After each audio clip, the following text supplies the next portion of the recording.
सम्मेलन के कांव कांव कवि सम्मेलन को हम आगे बढ़ाते हैं और अब इस पटल पर आमंत्रण देते हैं, आपसे रूबरू कराते हैं, आपका परिचय कराते हैं देश के उस हास्य व्यंग्य के ख्यातनाम कवि से जिनका नाम है डॉक्टर सुरेश अवस्थी।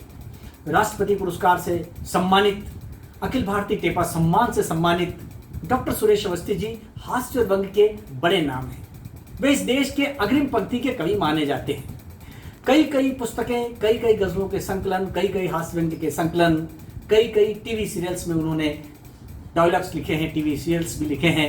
मैं आपको एक बात और बता दूं कि जब वो उनकी व्यंग्य की रचनाएं आप सुनेंगे, उनकी कविताएं सुनेंगे, आज तो वो क्षणिका लेकर हमारे साथ हैं, तो आपको लगेगा कि व्यंग, विसंगति और विद्रूपता तीनों एक साथ उनकी कविताओं में, उनके व्यंग में कैसे चलती है। तो आइए देश के बड़े कवि डॉक्टर सुरेश अवस्थी जी से मैं आपको रूबरू करवाता हूं ई टेपा सम्मेलन में। नमस्कार, मैं कानपुर से व्यंग कवि डॉक्टर सुरेश अवस्थी आप सभी को नमस्कार करता हूं। दोस्तों, मेरा यह मानना है कि व्यंग विसंगतियों से जन्मता है और हास्य विद्रूपताओं से। जो रचनाकार हास्य और व्यंग के माध्यम से समाज तक पहुंचते हैं, वो निश्चित रूप से विसंगतियों और विद्रूपताओं पर अपनी रचनाओं से प्रहार करते हैं। लेकिन जो संस्थाएं इस तरह के व्यंग और हास्य को बड़े बड़े कार्यक्रम कराकर जनता तक पहुंचाती हैं और साथ साथ उन रचनाकारों को सम्मानित भी करती हैं, निश्चित रूप से मेरी दृष्टि में वो एक बड़ी पूजा करती हैं, एक बड़ी समाज सेवा करती हैं। अखिल भारतीय टेपा सम्मेलन एक ऐसी संस्था है जिसने देश ही नहीं विदेश के बहुत से व्यंग्यकारों को, रचनाकारों को सम्मानित किया और लाखों लोगों तक व्यंग विधा की कविताओं को, गद्य व्यंग को पहुंचाया। महाकाल की नगरी उज्जैन में 1970 में सुप्रसिद्ध व्यंग गुरु डॉक्टर शिव शर्मा जी और उनके अत्यंत आत्मीय लाला अमरनाथ जी के सहयोग से स्थापित ये संस्था निरंतर समूचे देश में अपनी पहचान बनाते हुए कार्यक्रम कर रही है। मैं उन भाग्यशाली लोगों में हूं जिन्हें इस संस्था के कार्यक्रमों में न केवल जाने का मौका मिला है, बल्कि वहां कार्यपाठ का भी मौका मिला है और मुझे टेपा सम्मान से सम्मानित होने का भी सुअवसर मिला है। मैं संस्था के प्रति बहुत बहुत बहुत आभार व्यक्त करता हूं और ईश्वर से ये कामना करता हूं कि संस्था निरंतर कार्य करती रहे।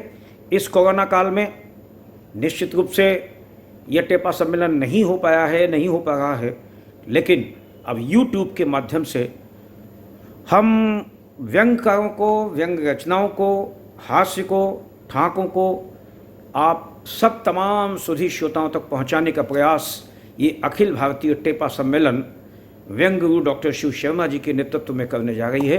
मेरी अनंत शुभकामनाएं हैं कि ये अभियान अपनी पूर्णता को प्राप्त करे, सफलता को प्राप्त करे। आइए, मैं बहुत छोटे छोटे दो व्यंग आपकी सेवा में प्रस्तुत करना चाहता हूँ। एक व्यंग सुनिएगा, शीर्षक है कैंची।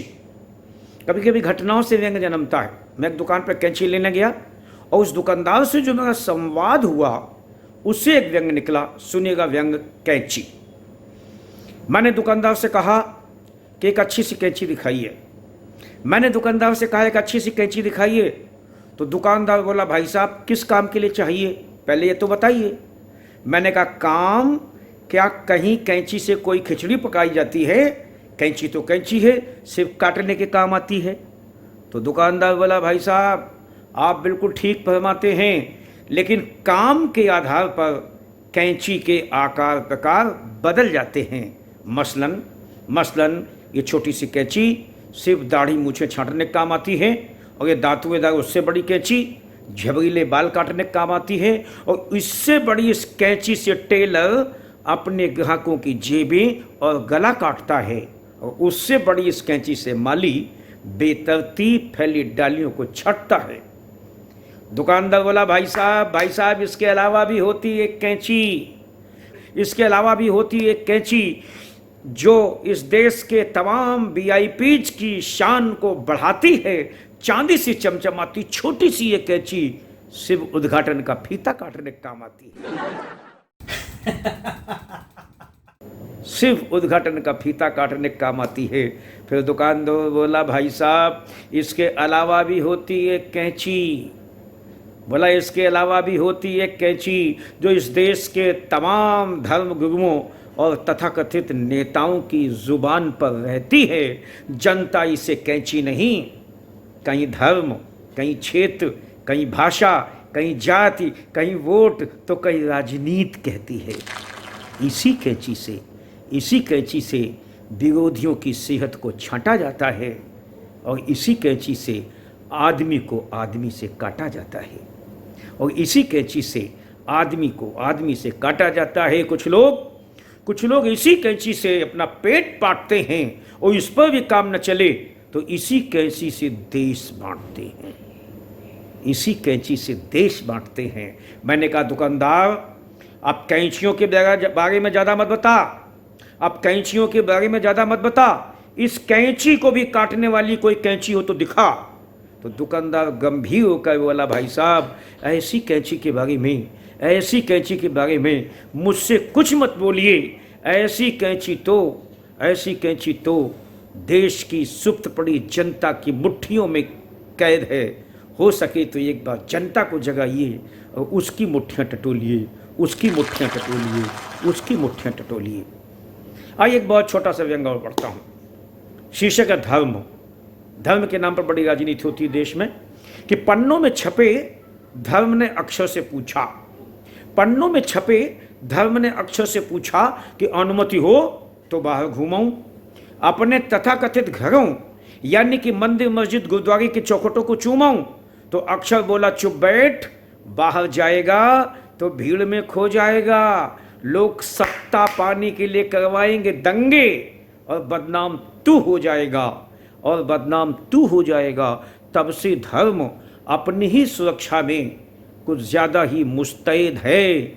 चुपचाप सांस रोके किताबों में कैद है। बहुत बहुत धन्यवाद, बहुत बहुत आभार। अखिल भारतीय टेपा सम्मेलन को बहुत बहुत धन्यवाद। जय। तो ये थे डॉक्टर सुरेश अवस्थी जी जो हास्य व्यंग की कविताओं के साथ, क्षणिकाओं के साथ टेपा सम्मेलन की शुभकामनाएं देते हुए हमारे साथ थे। मैं उन्हें धन्यवाद प्रेषित करता हूँ।